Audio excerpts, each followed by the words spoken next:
Ho Karen ripped my grandpa's war wedding photo, fined $7,500. The air was thick with the scent of fresh-cut grass and betrayal that sunny afternoon. I stood in my backyard, staring at the tattered remains of my grandfather's 1940s wedding photo. A relic from a love forged in the shadow of war, now shredded like it was nothing. Karen, the HOA president with a vendetta sharper than her bob haircut, smirked from across the fence. Her arms crossed like she'd just won a war of her own. It started innocently enough.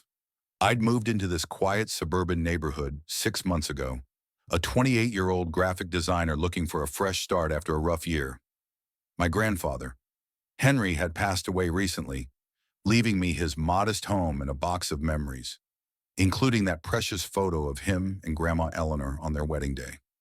He'd been a young soldier, she a radiant bride, their smiles capturing a fleeting moment of hope before he shipped out to the Pacific. That photo wasn't just paper, it was their love, his sacrifice, her waiting. I'd hung it proudly in my living room, visible through the window to anyone passing by. Karen, though, had other ideas. She'd been hounding me since day one about HOA rules my grass was half an inch too long. My mailbox wasn't the approved shade of beige. My recycling bin was out 10 minutes past curfew. I tried to play nice, nodding at her endless complaints. But the photo incident was different.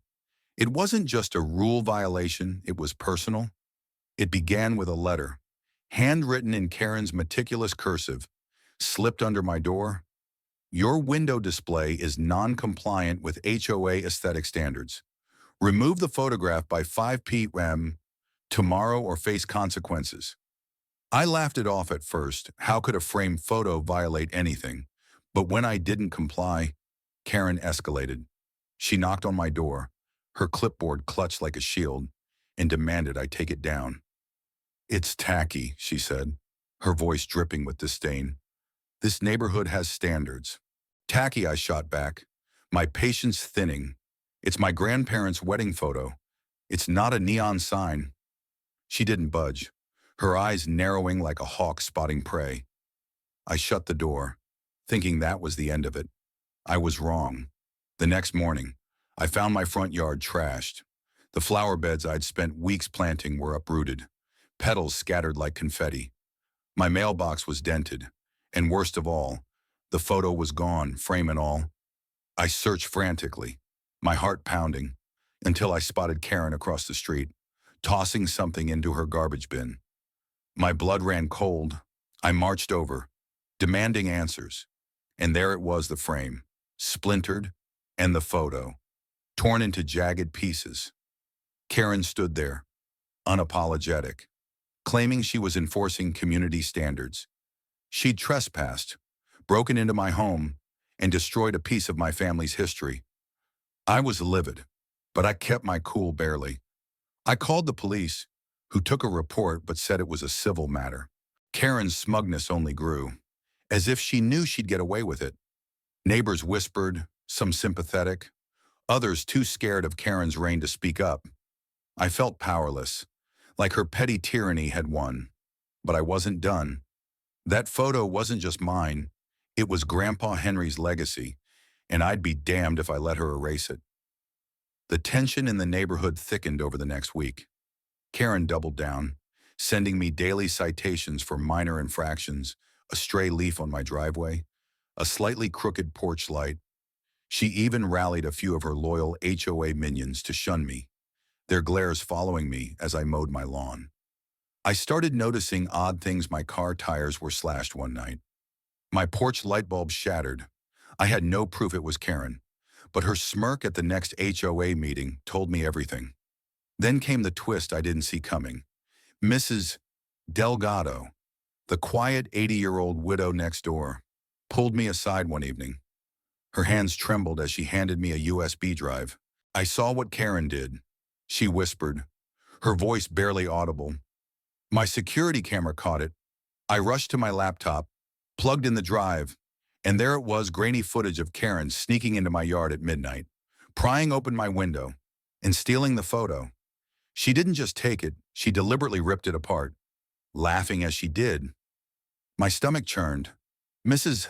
Delgado, who'd lived here for decades, confessed she'd been too scared to confront Karen before. "She's bullied everyone," she said, tears in her eyes. But this was too far. Armed with the footage, I felt a spark of hope. I contacted a lawyer, a sharp woman named Rachel who specialized in HOA disputes. She watched the video, her jaw tightening. "This isn't just vandalism," she said. "It's theft, trespassing, and destruction of property with sentimental value. We're taking her to court." Rachel helped me file a lawsuit, not just for damages, but to expose Karen's abuse of power. Word spread, and suddenly neighbors who'd stayed silent started sharing their own stories. Karen finding single moms for kids' toys in the yard, threatening elderly residents over minor rule breaches. The tide was turning, the court date arrived, and the small courtroom was packed with neighbors. Some there to support me, others just curious. Karen strutted in, her lawyer at her side, looking like she'd already won. She claimed the photo was clutter that devalued the neighborhood, insisting she had the right to remove it as HOA president. The judge, a no-nonsense woman with a sharp gaze, wasn't buying it. When we played Mrs.